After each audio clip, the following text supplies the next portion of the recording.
Hola, gaurko platera izango da hausgaztaz barru beteriko perretxikuak.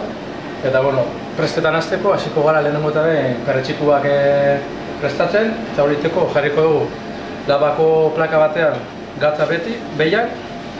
Gero hartuko perretxikuak eta jungo gara plakan sartzen. Behin gatza bota dugula betik, botako txau gainetik pizkatxo bat. Eta polisua.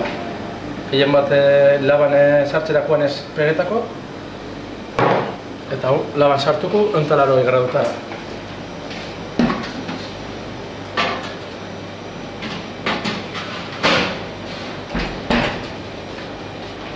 Hamar minutu pasatu die, eta hau izango zen emaitza.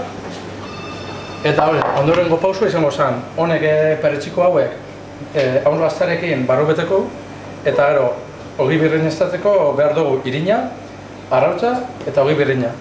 Eta behin prozesu hori inda dagoenien, sartagin baten jarriko olisua eta honta 70 gradutan frigituko dugu. Eta behin frigituta, hau izango zen perretxikoen emaitza, eta hemen deko zuentzako, hausgaztaz barru beteriko perretxikoak.